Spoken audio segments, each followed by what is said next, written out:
Баршаңызға қайырлы күн. Бүгін қыс мезгіліне өте жеңіл салаттың түрін жасамақшымын. Міндетті түрде осы менің рецебім бойынша жасап көріңіздер.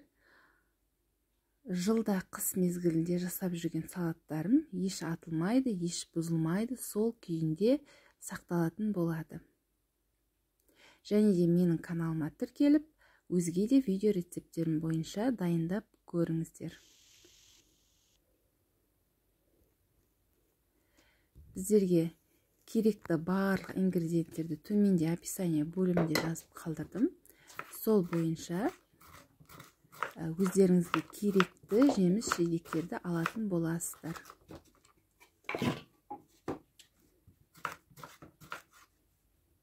Қиярды мен осындай дөңгелек күйінде турадым.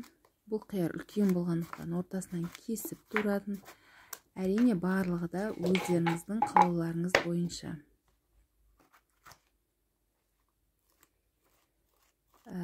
Тәтті бұрышты соломка түрінде турап салдым.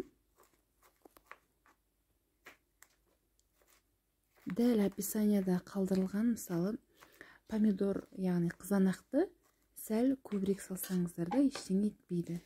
Егер қиярыңыз аз болып, қызанағыңыз көп болып тұрса, ода тұрған ештеңе жоқ.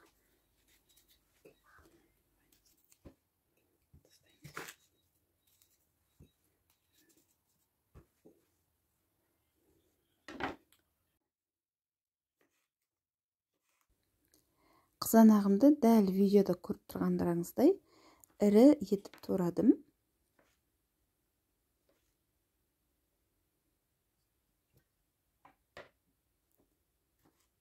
Барлық қызанақтарымды осылай турап шығамын. Пиязды соломка түрінде турадым, және де дәл осылай сарымсағымды ұсақтап барлығын турайтын боламын.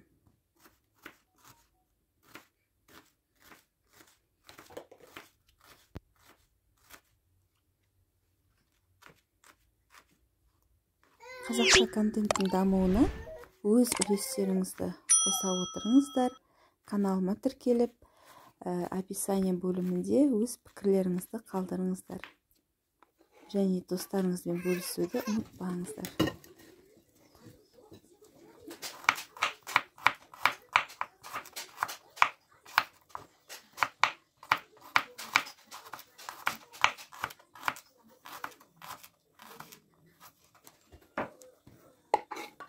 Сарымсағымды турап салдым. Енді өз қалауларыңыз бойынша тұз бен қантымды салып араластырамын. Тағы бір мәрте араластырғаннан кейін дәмін қараңыздар. Егер бұдан да қатты ащырақ қылғыңыз келсе, тағы да тұз салуға болады. Егер сәл қантыңыз аз болып тұрған болса, қант та салуға болады. Барлығы да өздеріңіздің қалауларыңыз бойынша. Жақсылап тұрып араластырамыз. Бізде су бөлінетін болады. Кейін бір бокал сұйық майымды құйып, 1 сағатқа бөлме температурасында қалдырамын. Сол кезде бізде соғы бұдан да көбірек бөлінетін болады.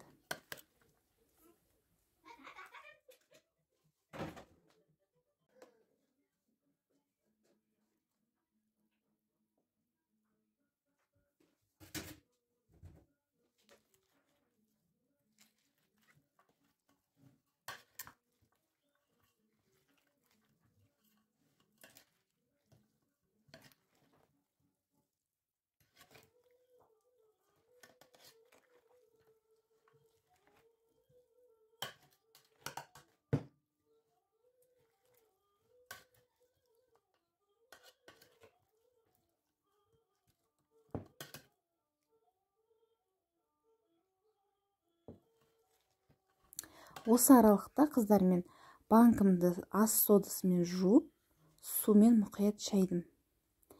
Міне, 1 сағат уақыт өтті, қаншама соғы бөлінген көріп тұрғандарыңыздай.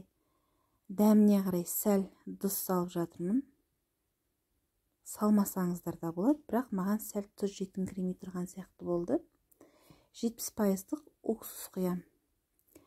Бұл жерде қыздар 6 немесе 9% уксус құйсаңыздар да болады. Ең бастысы салатыңызда бір қышқыл дәм ұстау керексіздер.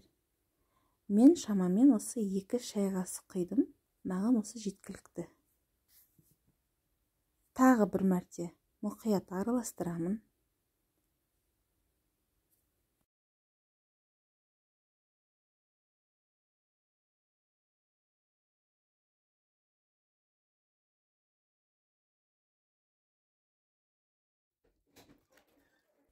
Енді барлығын алдын ала жаңа дайындап қойған банкілеріме саламын.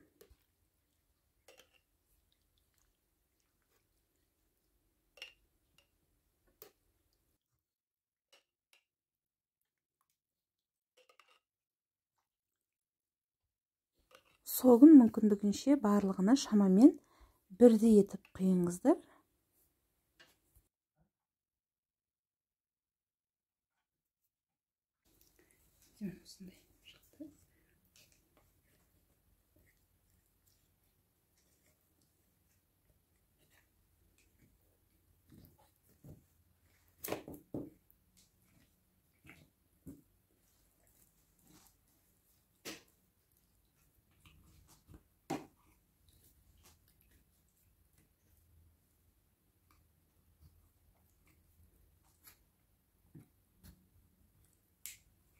Банкілерімді ағаш таяқшаның көмегімен арасынан ауасын шығарып, осылай жаңа суын барлығына жеткізіп, қозғап шығатын боламын. Бұл менде тексерілген рецепт, сондықтан еш қорықпай жасаңыздар. Үй іштеріңізге міндетті түрде ұнайтын болады.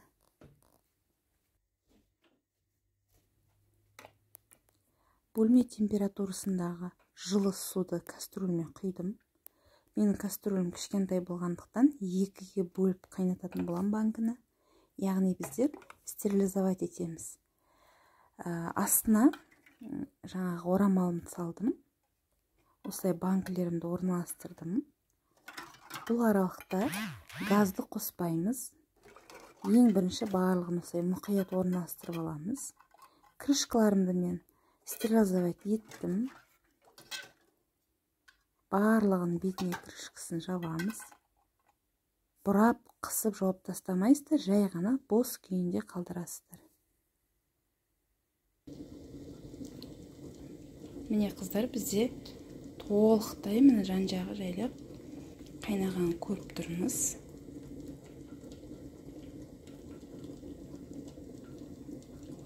Енді дәл осы уақыттан ең аз дегенде 12 минут, ең көп дегенде 15 минут дәл осылай қайнатамыз. Қыздар, міне менде шамамен бір 15 минуттай уақыт өтті. Міне банкінің ішін өздеріңіз көріп тұрғандай дәл осындай реакция болды. Көріпсіздер ме?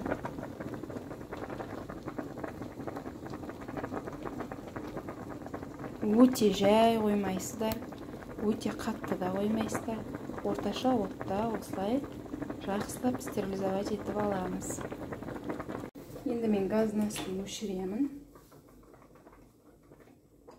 Бізде банкалар өте ыстық. Міне. Сондықтан ақырында осылай аламыз.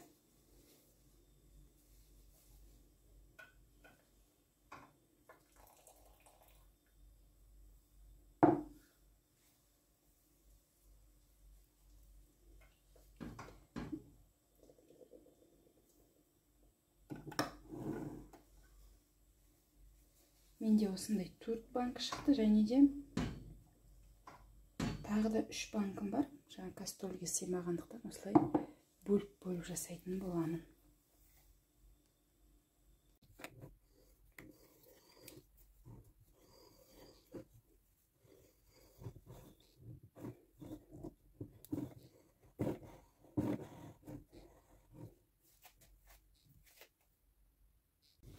Менде міне осындай 7 банк шықты. Міне барлығын дұрыстап, мұқияттап жаптым. Енді осылай жылы көрпешеге ораймын.